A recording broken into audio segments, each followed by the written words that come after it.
Hai Ayah dan Bunda, menurut Ayah dan Bunda, apakah gangguan menentang oposisional merupakan sebuah mitos? Karena setiap anak wajar untuk menunjukkan perilaku menentang? Dan apabila bukan mitos, apa dampaknya terhadap perkembangan anak? Untuk dapat menjawab pertanyaan tersebut, yuk ikuti perjalanan ini hingga akhir. Selamat datang di Perjalanan Pengetahuan. Terdapat 4 pulau yang akan Ayah dan Bunda kunjungi dalam perjalanan kita kali ini.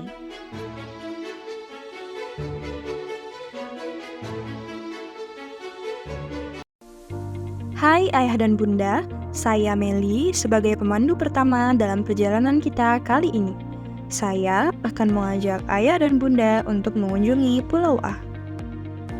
Apakah Ayah dan Bunda sudah mengetahui apa itu gangguan menentang oposisional? Dalam Pulau A, kita bersama-sama akan mengetahui apa itu gangguan menentang oposisional. Gangguan menentang oposisional atau gangguan emosi menentang merupakan sebuah gangguan emosi pada masa kanak-kanak yang ditandai dengan ketidakmampuan anak dalam mengontrol diri, tidak patuh, suka menentang, dan menunjukkan perilaku mengganggu dalam lingkungan sosial. Gangguan menentang merupakan bentuk gangguan emosi dan perilaku berupa sikap marah atau negatif yang berkaitan dengan gangguan internalisasi seperti keras kepala dan menentang. Baiklah Ayah dan Bunda, perjalanan di Pulau A telah selesai. Selamat melanjutkan perjalanan.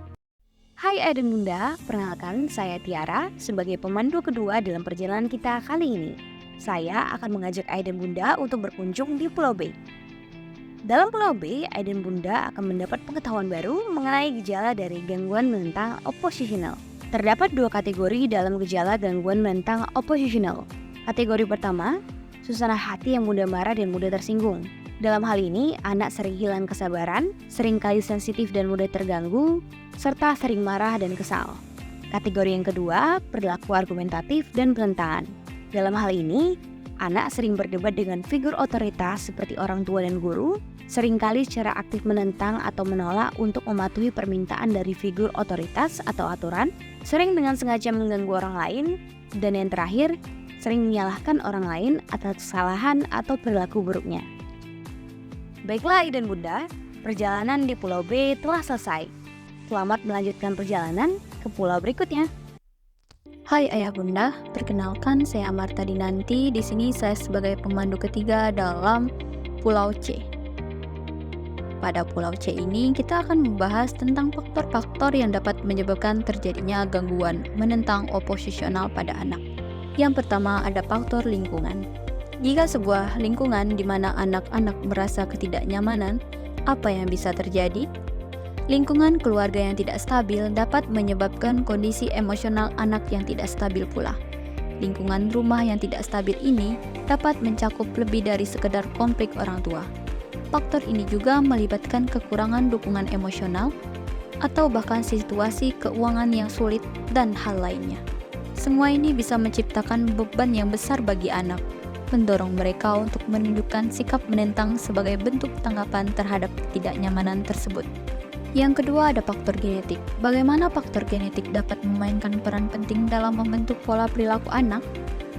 Orang tua atau bahkan anggota keluarga di luar keluarga inti yang juga berhubungan darah memiliki kecenderungan gangguan kesehatan mental dapat menjadi faktor resiko timbulnya gangguan menentang oposisional pada anak. Lalu yang ketiga ada gangguan neurobiologis. Ketidakseimbangan zat kimia dalam otak atau disfungsi pada neurotransmitter memainkan peran kunci dalam mengendalikan perilaku dan respon emosional. Ini dapat mempengaruhi regulasi mood, impuls, dan kontrol diri pada anak, serta menyebabkan perubahan dalam cara anak merespon aturan, otoritas, dan situasi yang menuntut kontrol diri, di mana anak cenderung menunjukkan sikap menentang, membangkang, dan sulit mengendalikan emosi. Yang terakhir ada faktor sosial. Pengaruh teman sebaya dan lingkungan sosial juga punya peran besar. Misalnya, ketika anak lebih banyak berinteraksi dengan teman yang punya sikap negatif, bisa jadi mereka mencontoh perilaku tersebut. Serta kurangnya hubungan pertemanan yang positif seperti teman yang saling mendukung dan mendorong pertumbuhan diri pada anak dalam lingkungan sosial yang dapat memperburuk respon anak terhadap otoritas dan aturan.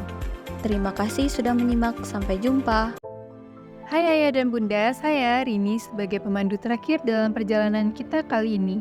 Saya akan mengajak Ayah dan Bunda untuk mengunjungi Pulau D, yang merupakan pulau terakhir kita pada perjalanan ini. Pada pulau ini terdapat penjelasan mengenai apa dampak dari gangguan menentang. Gangguan menentang oposisional memiliki dampak pada anak seperti kesulitan dalam berinteraksi sosial, masalah di sekolah, dan konflik yang berulang dengan orang dewasa serta stres dalam keluarga. Anak-anak dengan gangguan menentang sering berdebat dengan orang dewasa, memberontak, menolak untuk mematuhi aturan, dan keras kepala. Anak cenderung kesulitan dalam mengendalikan emosinya sehingga menunjukkan perilaku agresif, verbal, dan fisik. Baiklah Ayah Bunda, perjalanan di Pulau D telah selesai. Dengan berakhirnya perjalanan pada Pulau D, berakhir pula keseluruhan perjalanan kita pada kali ini. Kami mengucapkan terima kasih kepada Ayah dan Bunda yang telah bersedia mengikuti perjalanan ini hingga akhir. Dengan pengetahuan yang didapatkan, semoga Ayah dan Bunda dapat lebih meningkatkan perhatian terhadap kondisi emosional anak. Namun, perlu diingat bahwa kita tetap butuh bantuan profesional, yaitu psikolog dan psikiater, untuk dapat mendiagnosis kondisi emosional anak. Tidak boleh self-diagnose ya. Mengikuti petualangan ini merupakan satu langkah kecil untuk mendukung perkembangan anak. Sampai jumpa di petualangan berikutnya.